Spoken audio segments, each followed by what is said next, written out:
If I've got to pick one, I go Michael Olise. And it's a bigger stage, and in this stage, he has looked tremendous. He has looked like not just a great player for Bayern Munich, he has looked like a top 3 player in the world.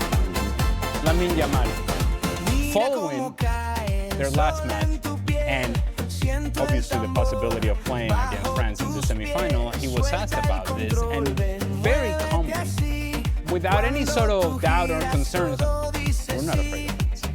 Now, it's easier said than done, and you would expect a player from Spain to actually come out and say those sort of things, but I don't think it's rhetoric with Lamine Yamal. I actually think this is the way that he feels and thinks, not only about France, but any opponent that he plays against. We see this with Barcelona all the time, that the expectations don't seem to matter to Lamine Yamal. But what I would say is that because he hasn't played at his best, because he's been chasing his best form, given the fact that he had an injury coming into the tournament, I think he's been trying to do a little too much.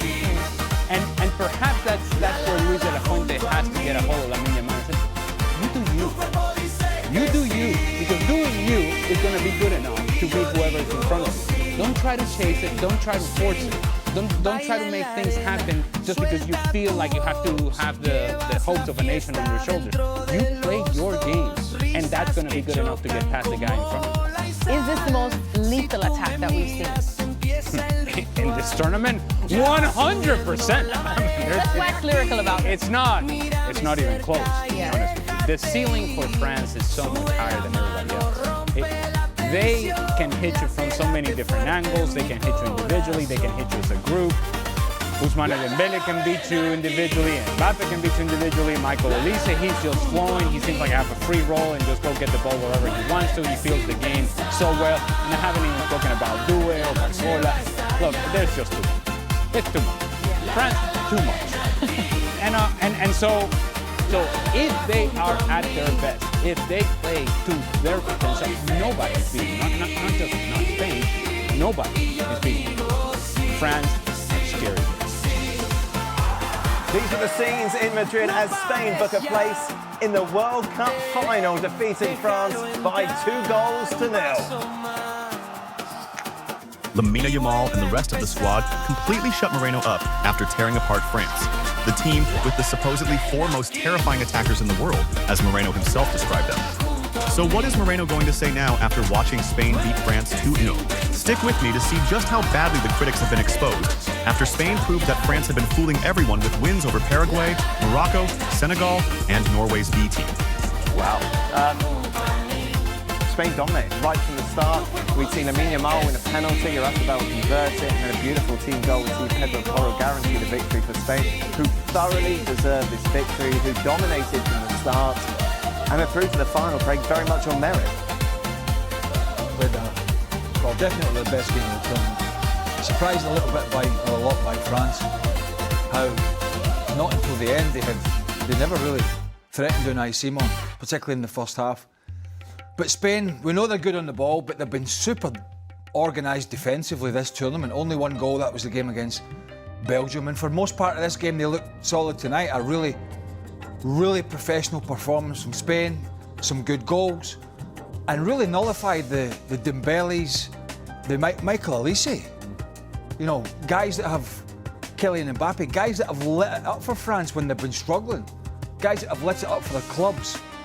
On the one of the biggest of days, just didn't turn up. But you've got to give Spain a lot of credit for shutting them down. But I have to say, I'm surprised that it was as easy as it was in the end for Spain. Those stats actually flatter France because they were actually quite close possession, shots on target.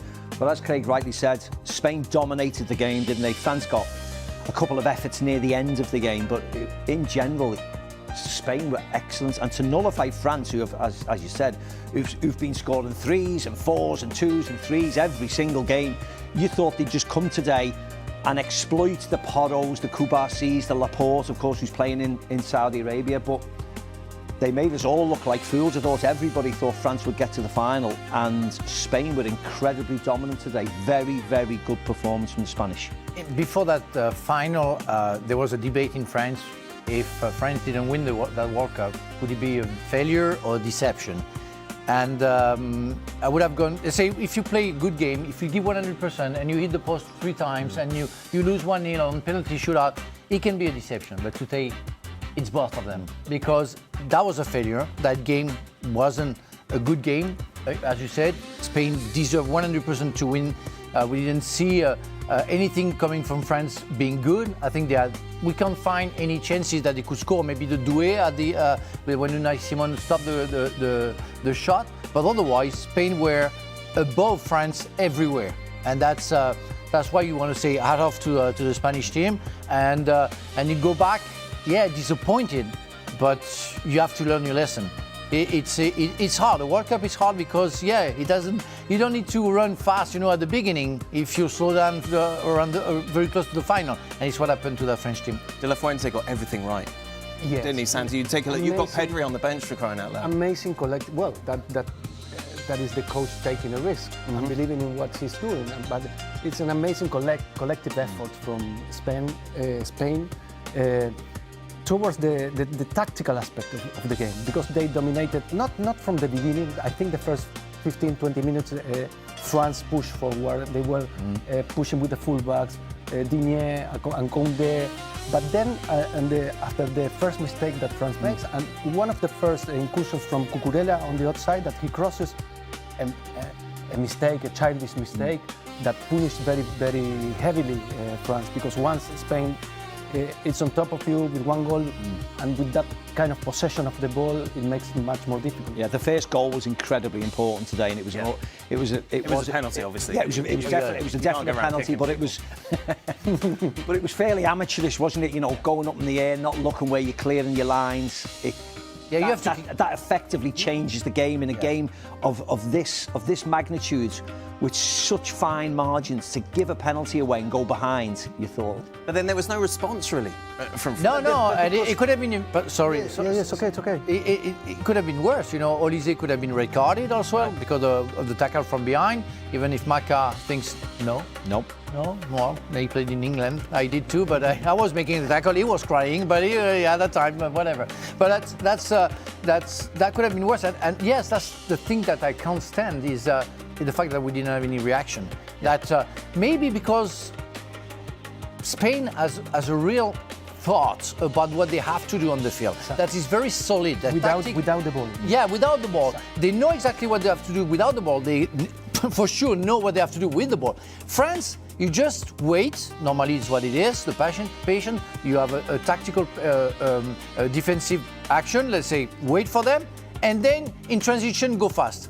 But we didn't see that. Once you're losing, you don't get to get so many transitions, because it's the other team that has the ball, and defensively Spain was absolutely perfect. Oh, perfect. When I mean defensively, I don't mean the defenders. I mean the whole team, the midfielders and the attackers too, because the effort from Oyarzabal and Olmo to cover the triangle with the goalkeeper and the 2 centre backs, and doing it perfectly. A very good high pressure with a very good high line from defending that showed.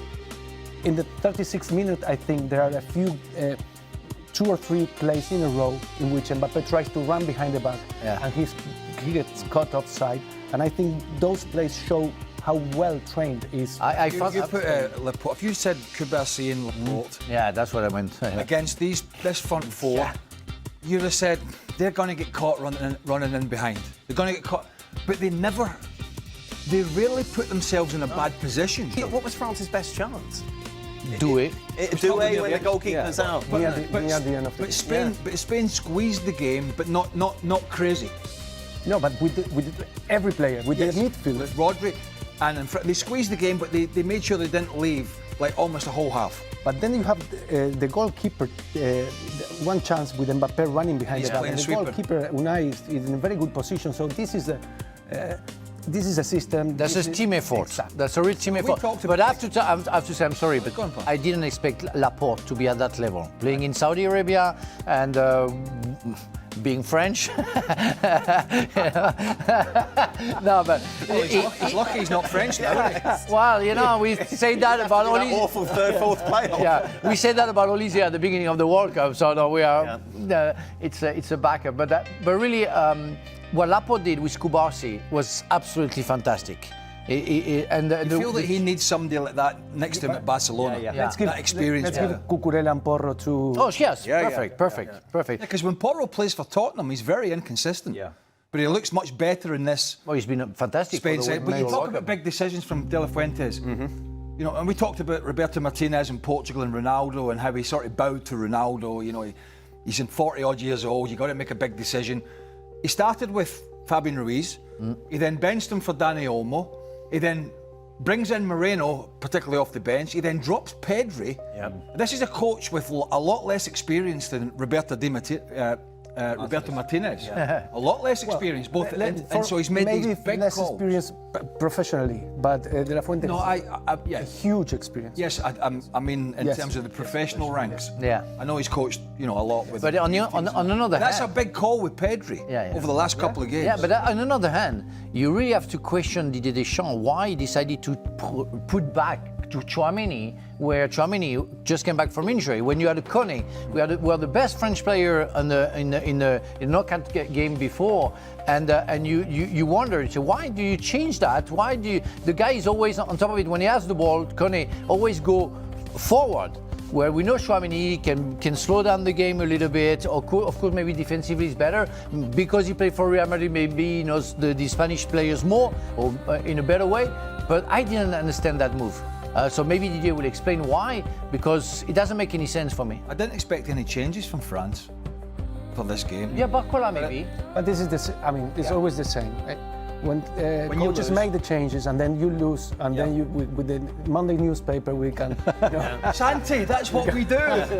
No, we do it before the game, even. It's before the game. That's the show. Exactly. But You sign for it. I can show you the other part of it. For example, Deschamps decided Barcola to play today, and maybe as well, Doué could have played from the beginning, but the moment Barcola left the game, Spain scored the second runner. Yes, because Barcola made a great defensive effort today during the whole game. So it's so difficult sometimes to make these decisions. Yeah, but Santi, they are so tiny. The question mark. He let Pedro Porro run on. Exactly. The thing is, people were saying Doué is better, will be better to start because he can follow Pedro Porro, where Barcola is less a defender, which you are saying completely the opposite, and you are right. But I thought that was a great move because we all thought that Spain would be a little bit higher on the field, and the fact that Barcola can run, and we saw that the first 10 minutes before Spain scored the first goal, that he can surprise people behind the defense. But that's why he put him. I think is justified. Tchouaméni is not justified. For Spain, there is always Rodri as well. He was great again. We questioned him coming back from injury, maybe not the same. Just the positional sense. Probably doesn't need to run about as much as all of them. They were great. Because he's very, very clever, and he didn't have his best season at Man City, and he did have quite a lot of injuries, but he just reads the game so well. This was his best game, wasn't it, today? I thought he was magnificent, the same as you. Yeah, he's brilliant. It's interesting, we always kind of build up superstars and look into this. It was Mbappe against Lamine Yamal, and you think, looking back, when they won 2-0, Lamine Yamal must have been amazing. He wasn't great. He didn't blow your socks off, but this is part of this Spanish team, and as you've all been saying, that's what it's all about. It's about these 11 players all playing together. And we saw Lamine Yamal coming back, tackling Mbappe as well. We almost got a yellow card, but it shows the involvement of every Spanish player. Also the players that come from the bench. Yeah, of course. No, everything was perfect on their side. And they're showing, and it's why the star system that we are trying to put on medias, where we try to find absolutely Mbappe against Lamine Yamal. We're talking about football. Football is a collective sport, and if you don't do the effort, you're going to struggle. Yeah, I mean, you need the stars. Yeah. And they are, they are the it's show. similar conversation we've had about PSG. We all love the stars. About how it's really about the collective. And they performed very well during this World Cup. All the stars they shown. I mean, but Mbappe, Haaland, and Kane, and Messi, and. But as you said, Bellingham. Lamine is the so-called star of Spain, albeit an 18-year-old star. And he hasn't been the star, has he? He hasn't been the standout person for Spain at all. I don't even know who has been. But as you said, it's the collective rather than anything. It's a Yathabal who's not a big superstar in name. He's chipped in with goals. It's Olmo has been great. It's Dani Olmo, it's Fabian Ruiz, it's Rodri who's been great, and then as Moreno you coming said, off the bench. and then being decisive. And the people at the back who you didn't have a lot of faith in, and the French player Laporte. But they've You've done that joke. They conceded 1 goal, Spain. Yeah. From Belgium, that's all. So fair play to The them. problem is we talked about Amazing. France the other day, in particular. I think one part of the conversation was, how's anybody going to beat this team? Yeah. But there was always one. Remember, we talked about it the other day. All these stars, there was one real weak point in that team. Luka Dean, left back. Well, Jules Koundé as well on the right side. That was complicated too. Yeah, but we felt that even though it didn't really work out with it being Lamine Yamal taking him to the cleaners, that side was a problem. But why did we see their stars not shine today? Like, we were so excited about seeing Elise at this World Cup. He started well. But Olise has been kind of absent for the past 3 games. Yeah, didn't do much Since the today. Paraguay, we Belly today? Yeah. Did he do It's just Spain are very, very good, aren't they? They're the European champions 2 years ago for a reason. Why did we forget that? Well, I think we forgot it because they were quite lethargic when they drew 0-0 the first game of the season. Curaçao. Yes, when they were awful, weren't they? And you thought, oof, I don't know whether they've got it in them this year. And then suddenly, as they progress, they play better teams and their level of performance improves. It's as if they start to click into gear. Right, quarterfinals, we'll win. Semi-finals, who we're playing? We're playing the best team in the world. Right, we'll raise our game again and we'll beat them. And then coming into the final, they're going to be huge favourites again. Whether they reach this level, they mightn't have to reach this level because they're playing lesser teams in an England or an Argentina, but they've certainly just gone through this competition without breaking sweat, really, haven't they? Receiving just 1 goal is amazing. Yeah, it's crazy. We thought because we were questioning the team that they played against, but they just have proven today that they were in fact ready. He was, but you know what he said? He questions everything. Well, he questioned. You know what he said? Oh yeah, we were all dancing on the table together to win the World Cup after they beat Drew Curaçao. Well, I told you after that Saudi Arabia. Saudi Arabia. To hurt me more, he said, have you seen that the French did worse than Curaçao? Yeah, but it's true. Curaçao did a better job against Spain than your lot did. Sure. Individually, who disappointed you today? The front four. Yeah. At first. And of course, Why? Well, because we didn't see them. Is it just because Spain did a job? Well, maybe, but if you are the player that we say they were, you should be able to lift up your level. And they switched off altogether. Dembele was kind of lost. Michael Olise making wrong choices, making bad passes, which is absolutely the opposite of what we have seen so far, and that was painful. And Barcola did try to do what he could do, but we saw the way he didn't do better. And Mbappe, that was kind of average for a player like him, and that was sad to see them like that. And after that, of course you have to talk about Dean, where you have to head the ball away, be secure, don't try to do that. And that was the beginning of the end for them. My goal is to win and reach the final in New York. I'm not worried about scoring, but it's always special to get a goal in matches like this. I accept the challenge, that's what I came here for, and tomorrow is going to be a very special day. There was no misunderstanding. Obviously, I'm not afraid of France. We are the European champions, and we don't fear any matchup. They're treating it as just another football match and nothing more. This is the biggest game of my life. We're all super excited, especially me. Honestly, I see myself as a world champion. We all see ourselves repeating what happened in 2010. Why not? It's going to be a great game for the fans. Both teams will have their moments. It's going to be a really tight match. I don't feel any pressure. I just play my game. I give everything for the team, doing my absolute best. When you give it your all, you don't feel any pressure. You guys say I'm not at my best, so you shouldn't expect anything from me. But tomorrow, I'm confident everything will go well.